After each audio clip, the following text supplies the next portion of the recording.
esta tarde, a esta semana, donde comenzamos la segunda parte del módulo de Mi Aula Digital. Como lo hicimos la semana pasada, vamos a seguir la misma estructura. Primero vamos a ver el diseño instruccional para las clases, en esta ocasión, clases en línea. Después vamos a ver algunas herramientas de trabajo y finalmente también algunas herramientas que nos van a servir para la evaluación de las clases virtuales. Les doy la más cordial bienvenida. Gracias por estar aquí una vez más. Gracias por acompañarnos. Y el día de hoy me gustaría presentar una vez más a nuestro querido compañero y maestro Alex Uribe, quien, además de tener una larga experiencia en la parte educativa, también pues tiene bastante experiencia en la parte de docentes, ¿no? En la formación de docentes. Y bueno, pues voy a, sin más, a resaltar algunos aspectos del maestro Alejandro, que el día de hoy también nos va a acompañar durante esta tarde. Bien, el maestro Alejandro es licenciado en Educación y Desarrollo Institucional, cuenta con una maestría en Gestión Educativa, en Gestión de la Educación Superior y actualmente también Alejandro está estudiando un doctorado en el mismo rubro. Cuenta también con varias especialidades, simplemente comento algunas. Tiene especialidad en análisis de datos para la toma de decisiones por el Tecnológico de Monterrey, aquí en México. Tiene una especialidad en gestión directiva por la Universidad Nacional Autónoma de México y también tiene una especialidad en liderazgo para el siglo XXI por la Universidad de los Andes. Cuenta con más de 15 años en la labor docente y ha trabajado también en áreas de docencia, coordinación académica, tutoría, gestión de instituciones educativas, formación docente, tecnología educativa y algunas otras más. Así que, pues como ven, el maestro Alejandro creo que nos puede dar un muy buen taller el día de hoy. Sin más, quiero cederle la palabra porque me parece que es un tema muy importante. Invitarles una vez más a que al final de esta semana consulten todos los documentos que vamos a estar proponiendo, tanto un servidor como los ponentes, en el site que hemos creado, que ya desde la semana pasada estaba activo. Bueno, pues esta semana igual vamos a ir enriqueciéndolo y al final de la semana cualquier cosa que haya faltado va a estar ahí en ese site. Así que sin más, cedo la palabra a nuestro compañero Alejandro y esperemos que disfruten este taller. Gracias, maestros, y bienvenidos una vez más.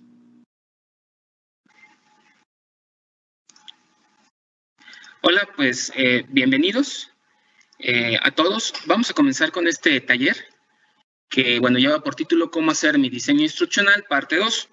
Sí es importante decirles que la primera parte del taller tenía la intención de hablar de todas las herramientas que son asincrónicas, es decir, que no requiere que tengamos o que estemos en el mismo tiempo trabajando, y que en esta ocasión nos vamos a centrar en las herramientas que son más bien sincrónicas, es decir, que trabajamos en el mismo espacio de tiempo.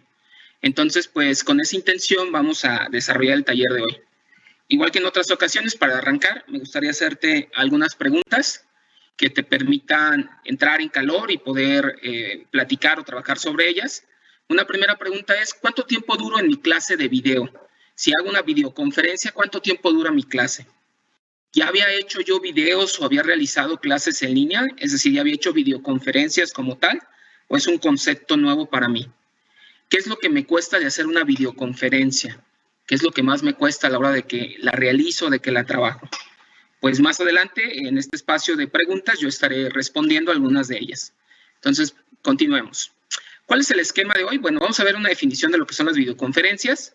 Vamos a ver algunos conceptos básicos de las videoconferencias y vamos a ver algunas reglas para su implementación. Y por último, pues igual que en la otra ocasión, vamos a ver un instrumento muy sencillo que les permite diseñar adecuadamente una videoconferencia. Entonces, bueno, pues arrancamos. ¿Cuáles son los propósitos? Reconocer los elementos centrales de la educación a distancia de las videoconferencias y que puedas organizar tus clases a distancia.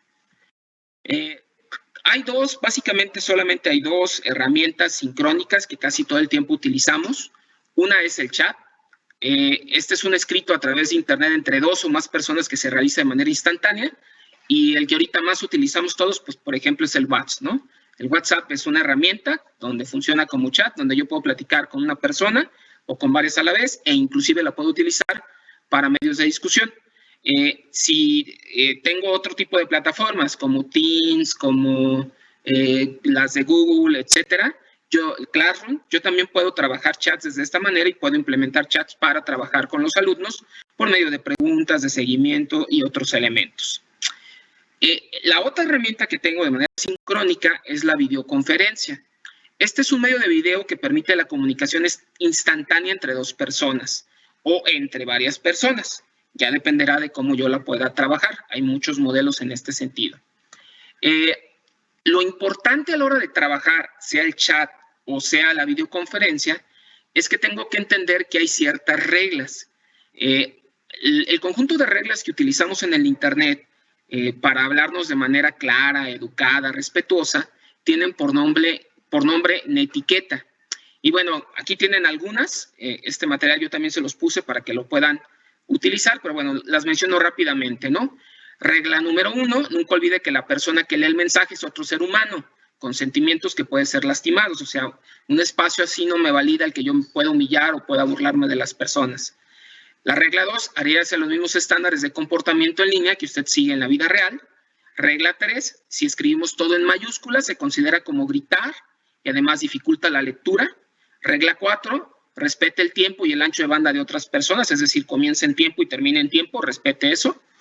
Regla 5, muestre el lado bueno de sí mismo mientras se mantenga en línea, ¿no? O sea, una regla es que no por estar en línea yo voy a estar mal arreglado o mal cuidado para poder hablar con mis alumnos o con la persona que me escuche, ¿no? Pues una camisita, algo siempre es bueno para que me vea adecuadamente. Comparta sus conocimientos con la comunidad, ayude a mantener los debates en un ambiente sano y educativo, respete la privacidad de terceras personas, no abuse de su poder o de las ventajas que puede usted tener y excuse los errores de otros, comprenda los errores de los demás, igual que esperas que la otra persona comprenda los tuyos, ¿no? Estos son medios en los que nos podemos equivocar, se nos puede ir una letra de más, podemos cambiar un mensaje, podemos hablar de una manera que no es adecuada. Entonces tenemos que entender que al ser sincrónica, pues estamos expuestos también a que nos podamos equivocar en tiempo real. ¿Cuál es la definición de videoconferencia? Que es sobre todo donde nos vamos a centrar aquí. Una videoconferencia es un servicio multimedia que permite la interacción entre distintas personas, de distintos grupos de trabajo o de distintos grupos de personas. Es conectar mediante sesiones interactivas a un número variable de interlocutores, de forma que todos nos podamos ver y podamos hablar entre nosotros. La videoconferencia es un medio que facilita la comunicación bidireccional, uno a uno, ¿sí? Y simétrica, ya cambio sitio se convierten en emisores o receptores potenciales. Es decir, si es un medio de comunicación que me permite hablar de manera adecuada, no es igual a un salón, pero sí lo más parecido a este, ¿no? O sea, sirve para aclarar dudas, para que expongan, para que yo pueda retroalimentar a mis alumnos, etcétera, etcétera. Bueno, las características esenciales. Pues resulta ser que las videoconferencias tuvo una evolución, por así decirlo. Primero fueron las bóvedas de acero en 1954, luego en el 74 se presentó por primera vez el videoteléfono, en 1970 fue la primera vez que se hacía una transición hacia el medio digital del teléfono y hasta 1980 aparecen los videocodecs, que es lo que nosotros utilizamos actualmente para realizar videoconferencias a distancia. Entonces, como puedes ver, desde el 54 hemos trabajado con el video y las conferencias de manera, pues bueno, ya constante, ¿no? No es un elemento tampoco nuevo, igual que la educación a distancia, como lo veíamos la otra semana, no es algo nuevo como tal, ya tiene su tiempo. ¿Cómo debes de planear tu videoconferencia? Bueno, hay 5 reglas básicas que yo te propongo que tú tengas claro. Primero es que puedas definir tus objetivos, ¿no? ¿Qué objetivos son los que vas a utilizar para realizar tu videoconferencia? Lo segundo son tus estrategias. Es decir, ¿cómo le vas a hacer para que la gente ponga atención o para que realice el trabajo que tú le estás pidiendo? ¿Te vas a aprovechar de una presentación? ¿Vas a ponerles un video? ¿qué vas a hacer? Que yo, por ejemplo, aquí una recomendación, si voy a utilizar una videoconferencia para ponerle un video, yo mejor se lo pondría como un recurso de clase. Entonces, yo tengo que saber bien qué es lo que puedo hacer con la videoconferencia. De nuevo, es una comunicación que el alumno debe de tener conmigo. Entonces, básicamente, por ejemplo, en mi caso, yo las utilizo cuando quiero que mis alumnos me expongan algo, me digan algo sobre algún tema que yo les dejé, o para aclararles dudas o preguntas en tiempo real. ¿Sí? Si, por ejemplo, veo que un tema se les atoró mucho, se les complicó, la puedo aprovechar también para eso. Sí puedo generar también procesos de aprendizaje, que es lo que vamos a ver con su diseño, pero sí tienes que considerar algunas cosas muy puntuales. Lo segundo es que tienes que tener claro el antes, durante y después de la videoconferencia, que me voy a detener un poco para que te quede esto claro. Los equipos complementarios que requieres, si vas a requerir una presentación PowerPoint, si vas a requerir tener otros elementos como láminas, no sé, cualquier otra cosa que requieras, es importante que lo tengas listo. Si les vas a pedir a tus alumnos que expongan algo, pues también pudiera ser bueno que tú tengas una copia de la presentación, por si algo a ellos se les atora al momento de presentarla, ¿no? Que no pueda hacerlo, que no lo pueda realizar, pues bueno, tú puedes tener listas sus presentaciones por cualquier cosa. Y por último, está la parte de la evaluación. ¿Cómo evalúas tú una videoconferencia para darte cuenta si fue lo adecuado o si le falta alguna otra cosa? No forzosamente la videoconferencia tiene que tener calificación, depende cómo la hayas estructurado. Si yo le pido al alumno que exponga, entonces sí tendré que ejercer alguna evaluación, pero si, por ejemplo, fue un tema o fue un asunto para aclarar conceptos o para ver cómo los desarrollábamos en conjunto, en este caso la evaluación tendrá que ver con ver si alcancé ese objetivo, si logré que el tema o lo que estábamos discutiendo quedara claro. Bueno, ¿qué tengo que prever antes, durante y después de la videoconferencia? Antes, tengo que prever que yo esté familiarizado con el equipo. Es decir, que sepa que mi computadora funciona bien, que tenga un espacio de prueba de video para ver que estoy adecuadamente bien presentado, cómo se ven los espacios detrás donde estoy presentando, etcétera, ¿no? Entonces, que me pueda familiarizar con el equipo y que pueda ver cómo funciona. Si, por ejemplo, voy a compartir pantalla, será importante que yo pueda conocer cómo se comparte pantalla, etcétera. Lo segundo, es ideal que tenga un programa y que inclusive el programa se los envíe a mis alumnos. Si la videoconferencia va a tener espacio 1, saludo, espacio 2, interacción entre todos, espacio 3, búsqueda de conceptos, espacio 4, todo ese programita es importante que yo lo tenga claro e idealmente que se los haya enviado, que ellos conozcan qué es lo que vamos a hacer. Que tenga preparadas algunas preguntas, que pueda preguntarles cosas para ver que están poniendo atención, que me están poniendo, que están atentos a lo que estoy haciendo, que puedan participar inclusive. También es importante tener lecturas o algunas otras herramientas que permitan la discusión dentro de la videoconferencia, que bueno, esto también se puede referir a todo el material que requiero previo, ¿no? Todo lo que requiero tener. Un quinto paso es la evaluación. ¿Qué elementos de evaluación tengo que tener ya listo? ¿Cómo voy a evaluar la videoconferencia? ¿Cómo le voy a dar seguimiento, inclusive si se requiere? Y lo último es el plan de contingencia. Por ejemplo, ¿qué pasaría si ahorita se me va el internet? Pues todos los miembros de SM ya tendremos que tener claro cuál es nuestro plan de contingencia para ver qué es lo que pasa y poder continuar con la videoconferencia, ¿no? O con esta sesión que les tenemos. Entonces, los planes de contingencia siempre son importantes tenerlos para saber qué vamos a hacer delante de una situación inesperada. Durante la videoconferencia, ¿qué tengo que tener claro? Primero, el sonido. Que el sonido sea adecuado, que yo pueda hacer pruebas de sonido, que pueda revisar que se me escucha claramente. Lo segundo es la imagen, que pueda ver que mi imagen sea clara. Si voy a presentar algo, que la presentación esté cuidada, que tenga imágenes que todo el mundo pueda reconocer, que pueda ver, etcétera. Y por último, durante este proceso tengo que tener estrategias para mantener su atención. ¿Cómo le hago para que ustedes puedan estar atentos? Entonces, voy haciendo preguntas, voy haciendo comentarios para que esto pueda pasar. Después, bueno, ya tuve en la primera parte cómo le iba a evaluar, pero aquí lo voy a aplicar, ¿no? Cómo evalúo la videoconferencia como tal.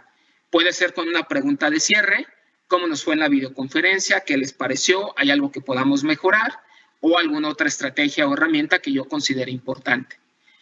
Lo segundo, seguir manteniendo la comunicación. Después de una videoconferencia siempre habrá dudas, siempre habrá preguntas, y será bueno tener estructurado esto, ¿no? O sea, ¿cómo puedo seguir manteniendo la comunicación con ustedes si es que todavía hubiera dudas, preguntas, aclaraciones, etcétera? Y lo último, siempre es bueno tener una grabación, es decir, tener algo que me permita darle soporte a los alumnos y que ellos puedan acceder a lo que se comentó y a lo que se trabajó de manera posterior. Entonces, el tener una grabación, pues es central, es importante para poder contar con esto. Entonces, de nuevo, tú tienes que tener claro tu antes, durante y después de tu videoconferencia para que salga adecuadamente. Y bueno, vamos a hacer el diseño de una clase en video. Antes de entrar con esto, yo por ahí en el material les expuse ampliamente cuál es el modelo que vamos a seguir. El modelo es el modelo de George Siemens, que se llama Activities. Es un modelo inglés, lo utiliza una de las universidades más famosas de educación en línea, la Open University, que tiene contactos inclusive con Cambridge y con algunas otras universidades. Y la Open University generó en su momento un modelo para diseñar clases de educación en línea que es más aprovechable cuando el tipo de clase es sincrónica y ayuda sobre todo a la discusión, ¿no? Es decir, cuando tenemos clases de video o de chat, este tipo de herramienta facilita este tipo de desarrollo donde busco que todos participemos de manera conjunta. Entonces, bueno, yo les voy a ir, lo vamos a ir haciendo en esta ocasión de dos formas. En una primera parte, yo les voy a ir dejando el espacio para que ustedes puedan ir llenando este cuadro. Les voy a explicar cómo funciona y después les voy a poner un ejemplo. Entonces, bueno, lo primero es, ¿cuál es mi actividad en línea o cuál va a ser el título de mi videoconferencia? Entonces, yo le pondré algún título, por ejemplo, sumas y restas de fracciones, ¿no? Eso es lo que vamos a hacer. Luego decíamos, lo segundo es definir el objetivo. Entonces, ¿cuál es mi propósito? Bueno, mi propósito es que todos los niños aprendan a realizar sumas y restas de fracciones. ¿Cuántos participantes voy a tener? ¿Son 15, son 10, son 20, son 30, son 40? Aquí yo puedo dividir a mi grupo en distinta cantidad de participantes para que esto pueda favorecer. Y por último, ¿cuál va a ser la estructura de la sesión? En esta primera parte es importante tener clara la estructura de la sesión. ¿Cuál va a ser lo 1? ¿Cuál va a ser lo 2? ¿Cuál va a ser los 3? Para que nos quede claro cómo lo vamos a ir desarrollando. Entonces, bueno, te dejo aquí 2-3 minutos para que puedas pensar y que puedas ir realizando este primer diseño de tu clase.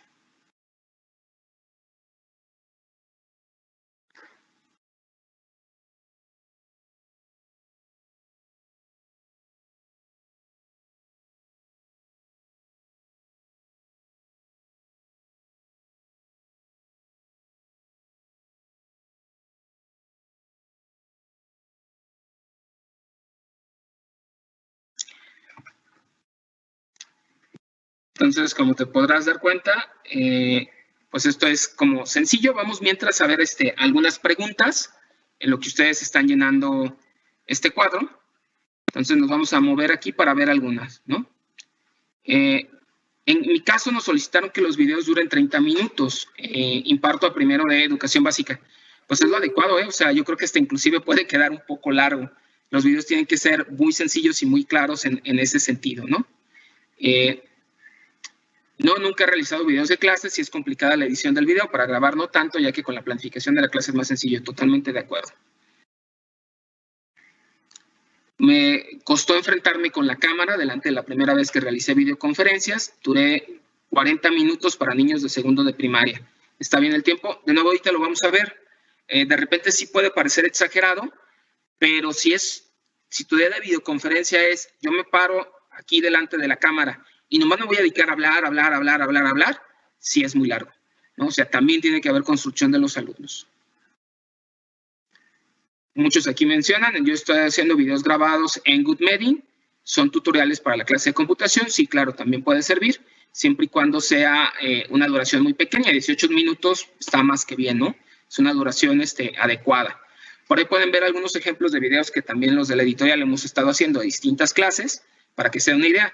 Por ejemplo, los que yo he realizado tienen como varios momentos para hacer que los chicos no se sientan pues tan aburridos solamente escuchándome, sino que tengan varias actividades al momento. ¿Cómo se llama el modelo? El modelo es de George Siemens y es Activities. Por ahí van a tener algún recurso que explica más cómo se trabaja. ¿Cuántos participantes se pueden tener en una videoconferencia? Tú tienes que determinar la cantidad de participantes dependiendo de las interacciones que puedes tener. Es decir, si tengo 40 participantes y yo quiero que todos participen, a lo mejor va a ser muy complejo en una videoconferencia y muy cansado, ¿no? Lo ideal sería que si mis grupos son grandes, yo pueda dividirlos en varias sesiones pequeñas de 10, 15 participantes, donde podamos discutir en estos 30 minutos o 40 que ustedes mencionaban. Bueno, vamos a seguir con el modelo, vamos a seguirlo trabajando y les muestro cómo quedaría. Después de dejarlos trabajando, yo regreso y les muestro algunos otros elementos. Bueno, el propósito, actividad de línea 1, ¿cómo hacer divisiones, ¿no? El propósito, que el estudiante por medio del diálogo conozca las formas de resolver problemas de divisiones. ¿Cuántos participantes? 19. Ahora, aquí algo que se me pasó mencionarles es que la estructura de Siemens maneja, o la estructura de las activities maneja 5 momentos, que a lo mejor con esto les quedará más claro de cómo puedo desarrollar mi videoconferencia. Primero es un momento de acceso y motivación, ¿sí? El momento de acceso y motivación es, yo les dejo alguna actividad a los niños para que identifiquen cómo funciona el espacio de videoconferencia que estoy usando. Es decir, si los pongo a trabajar en Teams, yo les pido, a ver, niños, vamos a ver los distintos elementos que tiene Teams. Te pido que por favor puedas compartir pantalla. Y entonces ahí vas con algunos a que compartan pantalla y ver si la entienden. Luego ahora te pido que puedas abrir las sesiones de chat y abren en la parte de chat y comienzan a ver cómo funciona. Ahora te pido que podamos ver cómo funciona la parte de poner fondo detrás y los pones a que realicen y pongan sus fondos detrás, ¿no? Y por último, por ejemplo, en esta actividad yo les pido, manda 3 emojis al chat, ¿sí? O sea, algo divertido, algo que los motive, algo que digan, el uso de la plataforma puede ser de esta manera, me puedo activar de estas formas, ¿no? Entonces, algo que motive de inicio, una actividad de inicio, aunque sea una videoconferencia, es muy importante. Que los pongas a bailar, que hagan una cara graciosa, que compartan. Digo, ahorita, por ejemplo, a mi hija les encantan los TikToks, ponlos a bailar un TikTok. O sea, algo que te permita demostrar que el niño sabe utilizarla, por un lado, pero por el otro que también se motive con eso. Luego tendrá que haber un espacio de socialización. Es decir, ahora en equipo respondamos, por ejemplo, a las siguientes preguntas. ¿Cómo podemos repartir 3 pizzas entre todos? Y entonces a lo mejor aquí les pides, a ver, por medio del chat, comiencen a responder esto. O entre ustedes, comiencen ahorita a discutir cómo podemos repartir 3 pizzas entre las 15 personas que estamos en este momento en la videoconferencia. Y que ellos se pongan a discutir, que ellos se pongan a hablar, que ellos se pongan a decir cómo le harían. Y de nuevo, tu papel, sobre todo en la educación en línea, no es de una persona que les da el conocimiento o que les muestra cómo se hace esto por medio de un video. Tiene que ser la construcción del alumno. Para eso está hecha, sobre todo la educación en línea. Entonces, en este caso, él tendrá que trabajar en cómo hacerlo. Tercero, un intercambio de información. Vayamos aportando sobre los elementos centrales que descubrimos en la división de la pizza. Y aquí sí, yo puedo exponerles, yo aquí sí les puedo poner un intercambio de información donde les voy a mostrar cómo se hace la división, qué elementos tiene. Inclusive puedo hablar de la operación propiamente de la división, que bueno, en matemática conocemos como algoritmo, y les platico el algoritmo de la división, es decir, los elementos de la operación de la división. Y puedo hacer preguntas durante el proceso. ¿Todos me entendieron? O decirle, oye, Susanita, ¿cuál es el dividendo? O, oye, Fernandito, ¿cuál es el divisor? ¿No? Entonces, esto me ayuda a ver que las personas están entendiendo, ¿no? Bueno, si es así, a todos nos tocó lo mismo, por ejemplo, como pregunta. Luego, la construcción del conocimiento, les voy explicando junto con ejercicios cómo se hace esto, ¿no? Ya en la parte pasada les mostré, les platiqué de qué se trataba. Aquí lo voy a hacer con ejercicios, que ellos me puedan seguir por medio de ejercicios para ver si lo entendimos. 2, 3 ejercicios sencillos. Y por último, vamos a revisar juntos los problemas para ver si en conjunto, tanto ellos como yo, los entendimos, ¿sí? Entonces, de nuevo, tendrás que tener 5 momentos. Un momento de acceso y motivación, otro de socialización, otro de intercambio de información, de construcción del conocimiento y de desarrollo. Entonces tendrá 5 momentos importantes a desarrollar para realizarlo. Entonces, bueno, vamos a dejar aquí un momento para que tú esta planeación que ya estabas haciendo, le puedas hacer algunas adecuaciones y que, bueno, puedas hacer algunas preguntas sobre esto también. Mientras yo me voy a pasar a la parte de preguntas para seguirlos leyendo.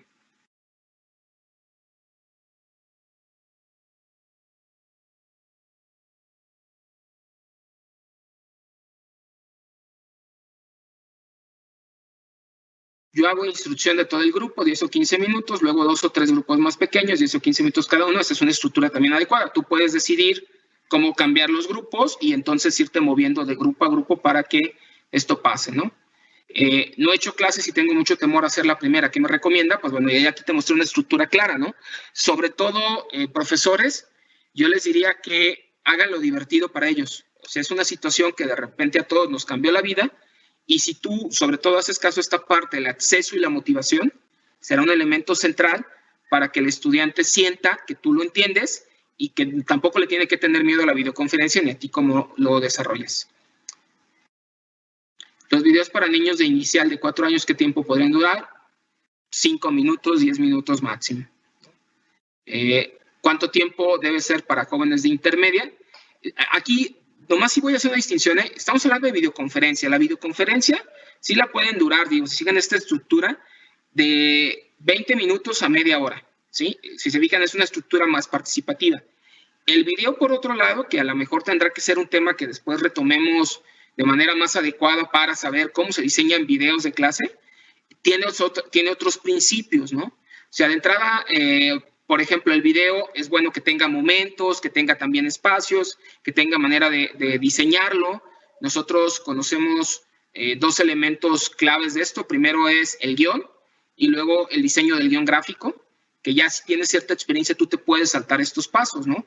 Puedes pasar del guión al guión gráfico imaginándote qué va a pasar en cada una de las secuencias que estás realizando el video. Pero sí son cosas diferentes que a lo mejor después tendríamos que trabajar. Se pueden hacer concursos en línea que funcionan muy bien para mantenerlos atentos, totalmente de acuerdo, y puede ser en esta parte de construcción del conocimiento o puede ser como una motivación al inicio. ¿Qué actividades para juegos puedo realizar en línea? Pues bueno, hay muchísimos cantos, se pueden meter a YouTube. Yo mismo en algunos videos que he subido en la editorial pueden ver algunos que pueden trabajar. Entonces, pues es bueno que conozcan y que vean algunos, ¿no? De repente tampoco es que se quebren tanto la cabeza. Pueden utilizar, aquí sí pueden utilizar, nomás grabándose ustedes, las mismas actividades que realizaban con ellos de manera presencial. Es decir, si tenían una canción para enseñarles a contar, pueden aprovecharla y pueden utilizarla, ¿sí? Entonces, en este sentido, ustedes pueden trabajar con esto. ¿Cómo manejar la disciplina en el marco de esta herramienta? Es decir, tanto el acceso como la socialización para que no se distraigan, sobre todo los grados de secundaria. De nuevo, grupos pequeños y que las preguntas estén dirigidas a todos, que todos forzosamente tengan que socializar o que tengan que participar, será algo importante. No siempre terminamos la clase con evaluación. Sí, toda clase debería de terminar idealmente con evaluación. ¿En qué etapa de la clase sería más efectivo? Yo les decía, en la parte de la videoconferencia, yo no integraría propiamente un video como tal, porque el video yo se los puedo poner como un recurso aparte, ¿no? O sea, yo se los puedo poner en algún otro momento, pero no le veo sentido a la videoconferencia porque es perderle tiempo. Ahí más bien lo que mi alumno espera es que yo le explique algún concepto y que podamos trabajar sobre el concepto. Entonces, sobre ese sentido, yo creo que es más importante realizarlo de esta manera.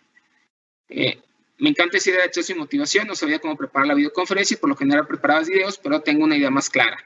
Qué bueno que les está ayudando. ¿Cómo manejar la disciplina con los estudiantes?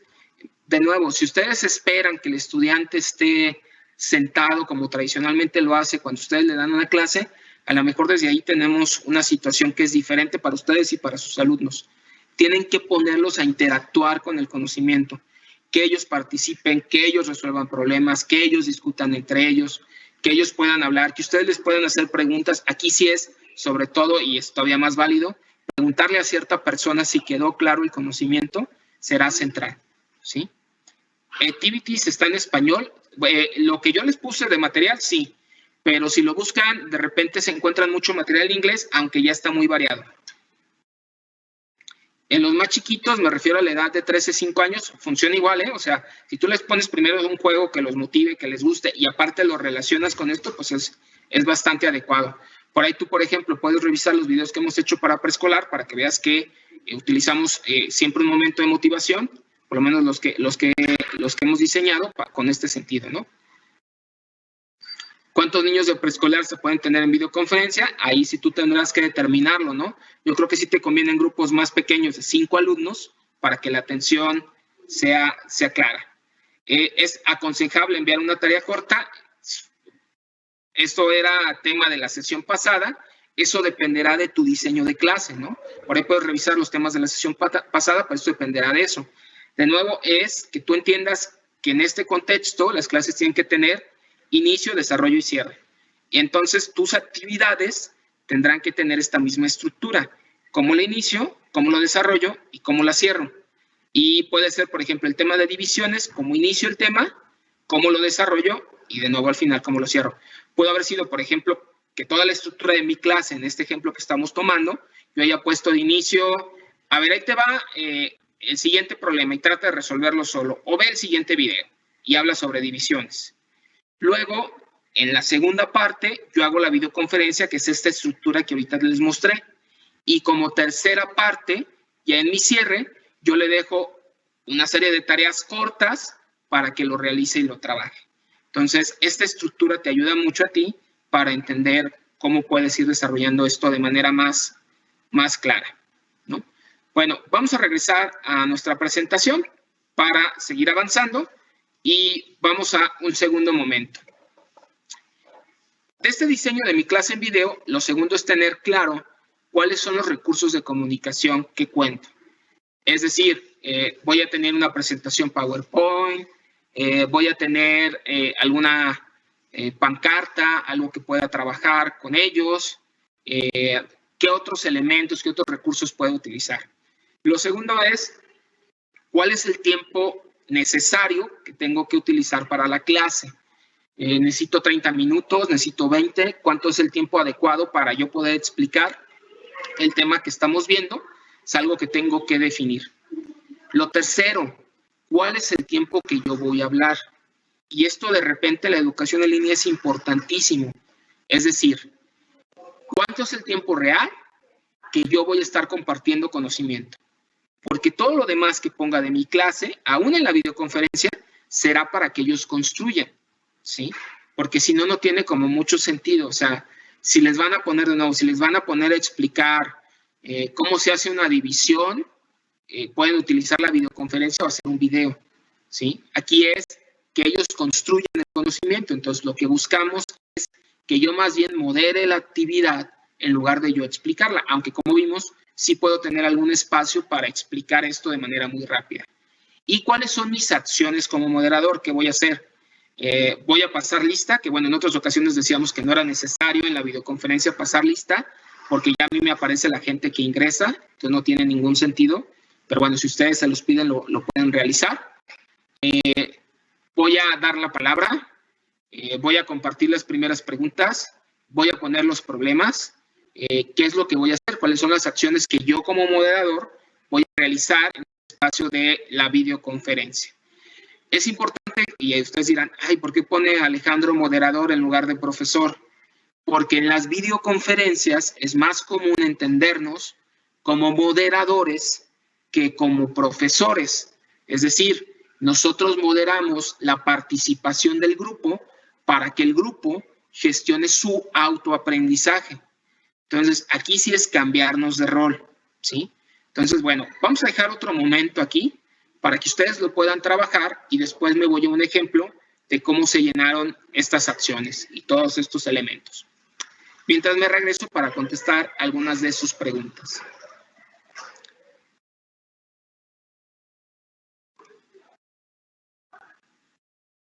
Dice, o sea, lo mejor es enviarles un video acerca de un tema previamente y luego la clase sería igual a estar en el salón de clases. De nuevo, la videoconferencia tiene ciertas estructuras diferentes. Sí pueden tomar un espacio para explicarles, igual pueden repetir el video si quieren, o igual pueden ustedes explicar lo que decía el video, pero es importante que el alumno sienta en la videoconferencia que participa. De nuevo, es un lenguaje bidireccional o multidireccional. No es un lenguaje unidireccional. Si fuera un lenguaje de comunicación unidireccional, nomás ustedes se exponen. Pero entonces, de nuevo, no tiene sentido. La videoconferencia no sirve para ello. Si quieren un lenguaje unidireccional, pónganles un video de ustedes explicando un tema. Ese sí es un lenguaje unidireccional, ¿sí? Dice, tengo grupos muy participativos, en algunas ocasiones me he extendido porque así lo han querido y quieren ser escuchados. ¿Es adecuado? Por supuesto que sí. O sea, también esta dinámica la va a ir marcando el grupo. Si el grupo participa, si todos quieren entrarle y si necesitan más tiempo, pues claro que lo pueden hacer. Digo, aquí nos hemos centrado mucho en grupos pequeños de educación básica, primaria y kinder, pero a lo mejor la gente de secundario, de bachillerato, pues tendrá o requerirá mayor tiempo, ¿sí? Entonces de eso depende, ¿sí? ¿Cuánto tiempo puede durar una tarea de clase? Pues de nuevo, la otra vez lo trabajábamos, pero aquí se lo repito con todo gusto, 30 minutos, 20 minutos es más que adecuado para que les dure una tarea de clase. La videoconferencia debe ser diaria o recomienda intercalar entre videos, actividades, etcétera. También en el otro diseño lo vimos, pero lo repito aquí. La videoconferencia no tiene que ser todos los días. Ustedes tendrían que darle espacio a los chicos para que puedan construir conocimiento de repente de manera personal y en otras ocasiones de manera compartidas, ¿sí? Entonces ya ustedes decidirán esta parte. ¿Cómo saber que han puesto atención y entendieron? ¿Será posible una forma de evaluación final al terminar la clase en línea? Sí, claro. Ustedes pueden generar, después de la videoconferencia, alguna evaluación. Pueden hacer preguntas que ellos respondan. Pueden poner un cuestionario después de la videoconferencia, etcétera, ¿sí? Desde su experiencia, ¿cuál es la mejor plataforma para realizar videoconferencias para estudiantes de secundaria? Gracias. Pues ahorita tenemos muchas, ¿no? Ahora sí que en gusto se rompen géneros. Por ejemplo, tienen a Zoom, que es una plataforma muy socorrida, pero que de repente, si no la tienen contratada, no les permite el acceso a muchos estudiantes. Ahorita Google acaba de sacar su famoso Meet, que eso también les puede ayudar a hacer videoconferencias. Tienen también la opción de Teams, que es esta que estamos utilizando, que también favorece las videoconferencias.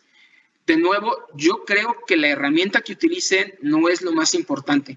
Lo más importante es que el diseño sea adecuado y cuide estos elementos. En resumen, debemos planificar nuestros tiempos, objetivos, acciones y evaluación para lograr el rendimiento adecuado. ¿Recomiendas un plan B como contingencia en caso de corte de internet? De nuevo, sí. O sea, idealmente tendríamos que tener un plan de contingencia. Eso lo vimos en el antes de la videoconferencia. Si de repente se va el internet, pero no solo para nosotros, o sea, también para el que nos escucha. O sea, supongan ustedes que uno de sus alumnos no puede ingresar porque no tuvo su computadora a tiempo, o tuvo algún problema, o tuvo problemas de conexión, o cualquiera de estas situaciones. ¿Qué tendremos que hacer? Tener un plan de contingencia. El primer plan de contingencia es que yo pueda grabar la videoconferencia para que él después pueda tener acceso y por medio de estas interacciones pueda trabajarlo. Otro plan de contingencia es que yo me pueda referir con este alumno que no puede ingresar y que pueda ver qué problemática tuvo y le pueda ayudar de manera muy rápida para que lo entienda. Sea cual sea la opción que elija, sí es importante que la comunicación siempre esté presente, sobre todo cuando es educación a distancia, la comunicación es importante, ¿sí? Si ya no pude dar las conferencias por la videoconferencia por tiempo, por cualquier otra situación, sí tendré que pensar en otra estrategia, como Wilfrido aquí nos recuerda, para poder dar la clase. Si ya no es la videoconferencia, pues será a lo mejor un video, será algún otro recurso, será videos por WhatsApp, no sé, cualquier otra opción que a ustedes se les ocurra, siempre es bienvenida en este sentido. Y bueno, volvemos al ejemplo de acá, para que puedan observar. Recursos de comunicación, bueno, yo voy a utilizar dos. Primero, la plataforma de videoconferencia, que aquí sí tengo que tener claro cuál es la que voy a utilizar, porque ya la tuve que haber utilizado previamente. No es recomendable que yo me meta a una videoconferencia sin que conozca la plataforma, porque me pueden fallar muchas cosas.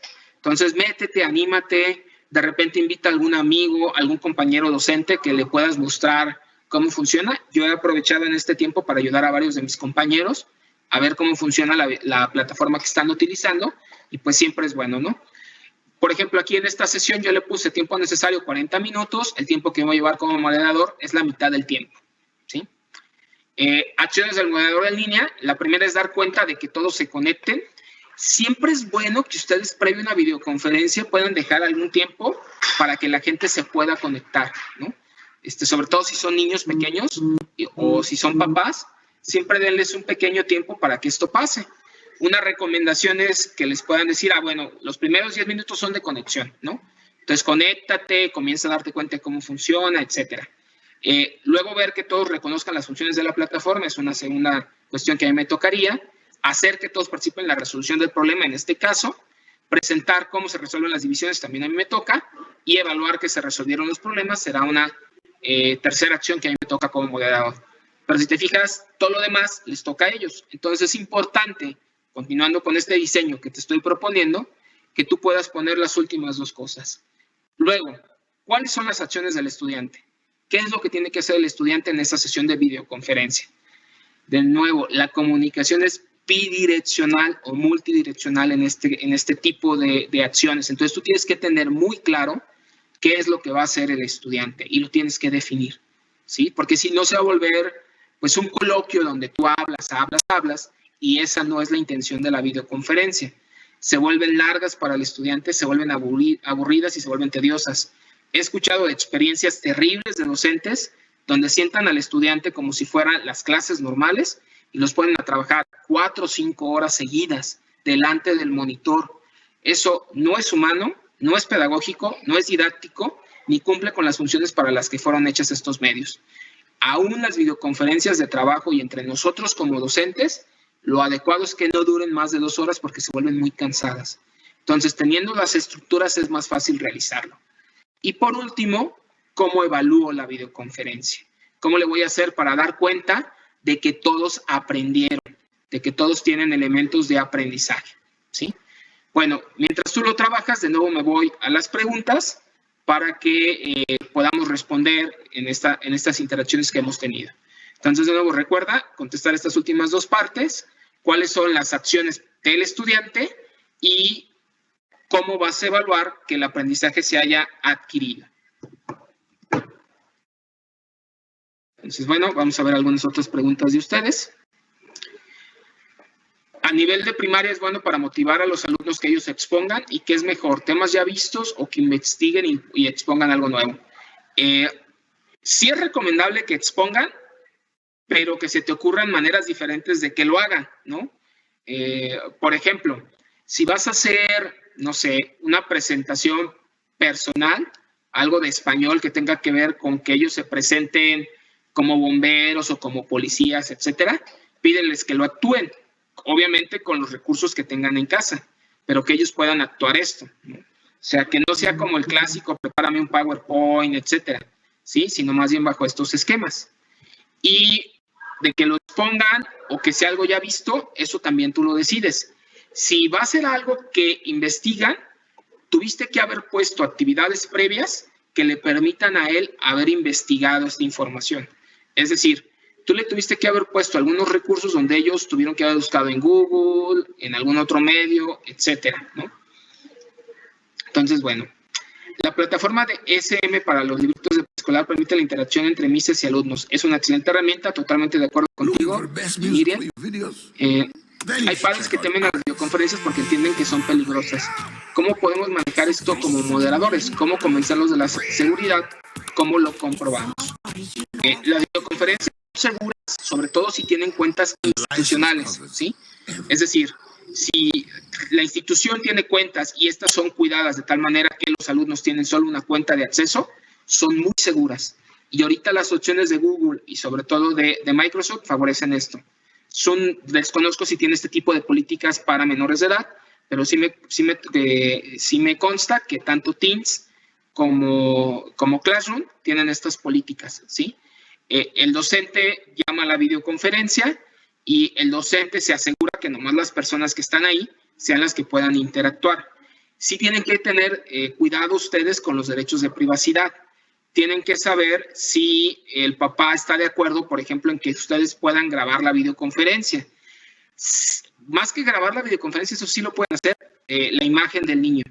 Si el papá no está de acuerdo en que la imagen del niño aparezca, entonces ustedes le tendrán que pedir al niño, por ejemplo, que apague el video, que no pueda mostrar su imagen. Obviamente esto va a limitar al niño muchas actividades, pero sí nos defiende a nosotros delante de esta situación, ¿no? Delante de qué puede pasar en este sentido.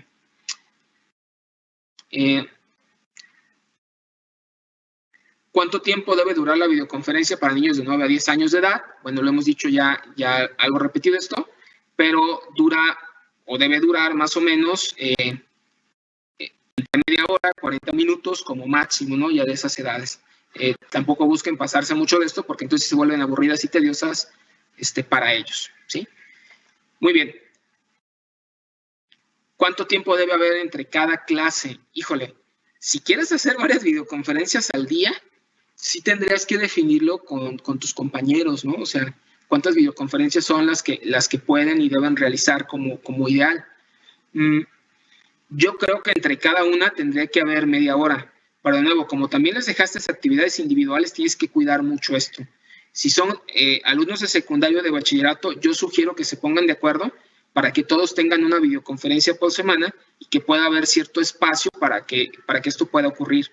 Sí, es decir, que tengan una videoconferencia, no sé, por decirles algo, a las 9 de la mañana y que la otra conferencia se hace a las 12 del día, ¿no? Así el alumno estará terminando la primera por muy tarde a las 10, ¿sí? Y tendrá la otra de 12 a 1.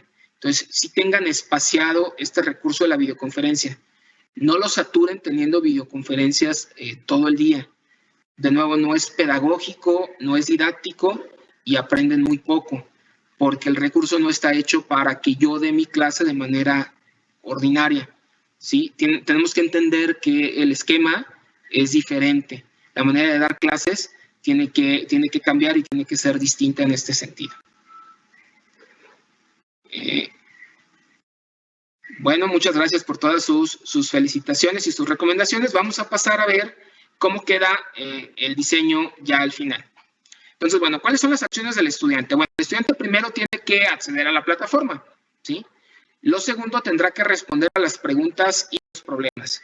Y lo tercero, tendrá que participar activamente. Entonces, yo le pediré al estudiante que haga estas 3 acciones, ¿no? Que pueda tener claro que va a realizar esto y cómo lo vamos a ir realizando. ¿Cómo voy a evaluar? Por medio de la presentación que ellos hagan de los problemas resueltos. Yo, por ejemplo, aquí me planteé en esta sesión tener 15 problemas diferentes y yo le voy a pedir a cada uno de los estudiantes que presente la resolución de un problema distinto.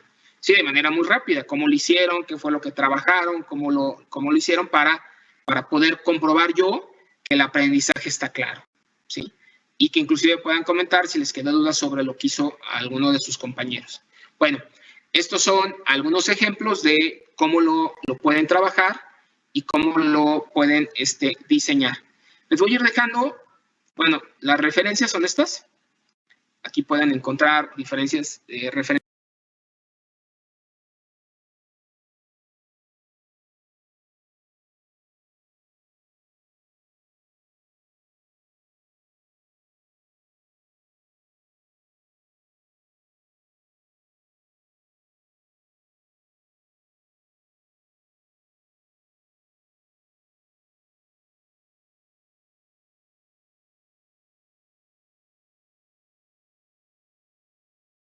Lady de London.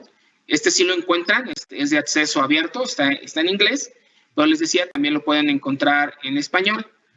Este primer artículo también se los agregué, el de Stenberg también, y por último, esta fue una ponencia que su servidor, junto con la doctora Yolanda Gayol, que es una experta de educación a distancia, allá en la Fielding University, que es una universidad en Estados Unidos que se dedica solamente a la educación a distancia, hicimos sobre el contexto tecnológico y el uso de la tecnología para trabajar las matemáticas y utilizamos esta estrategia de Electivity, utilizamos este diseño para diseñar las actividades que los chicos podían hacer. Y pues bueno, me permití compartírselos para que puedan darse cuenta de cómo se trabaja, aunque es de acceso abierto, ¿eh? O sea, este artículo ustedes perfectamente lo pueden encontrar en línea, está disponible, pero nosotros los vamos a poner también como un recurso para que lo puedan trabajar, puedan ver ahí un ejemplo concreto de cómo se desarrolla este tipo de actividades. Por ahí nomás con cuidado porque hicimos ahí una combinación de las activities con otro concepto que se llama la didáctica del error. Entonces ahí está un poquito mezclado, pero bueno, sí lo podrán ver hasta cierto punto cómo lo desarrollamos.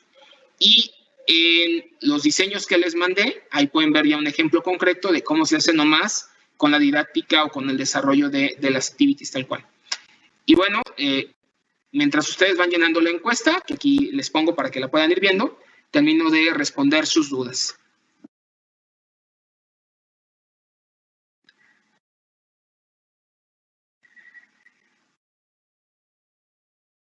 Me encantó el taller, gracias por llevar sus talleres para poder trabajar con los estudiantes. Bueno, veo que ya no tenemos mayores dudas en este caso.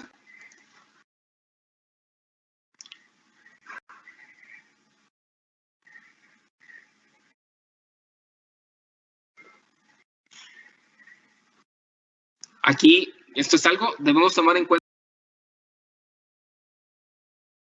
que en muchas familias no se cuenta con un dispositivo por cada miembro. En mis grupos he hecho la estadística y en promedio hay un dispositivo para 2 miembros de la familia con las herramientas para llevar a cabo videoconferencia. Híjole, Aida, eso estoy totalmente de acuerdo. Es una situación muy compleja. Afortunadamente, ahorita la mayoría de nuestros smartphones pueden cumplir con esta función.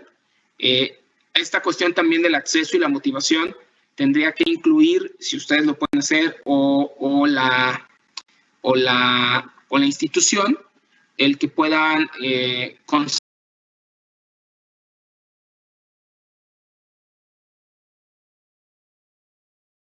tutoriales para que les expliquen a los chicos, por ejemplo, cómo bajar la aplicación de Meet para el celular, o la aplicación de Teams, o la aplicación de Zoom, que ya con eso sí podrían tener acceso a las videoconferencias, ¿no?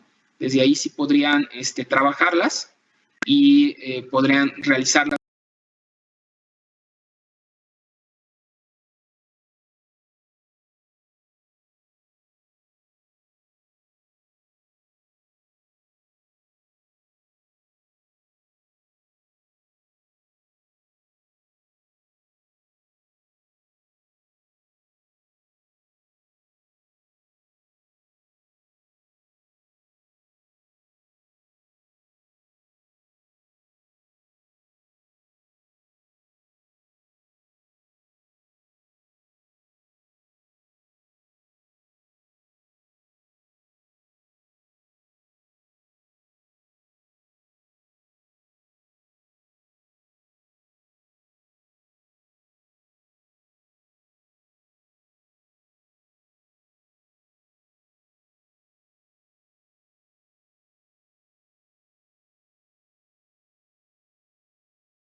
Qué bueno que les ha gustado, qué bueno que el taller les haya parecido adecuado.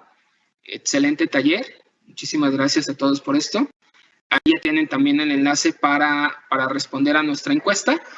Y bueno, profesores, pues yo espero que les haya gustado este taller, que les haya parecido adecuado. Y pues solo me retiro diciéndoles pues muchísimas gracias.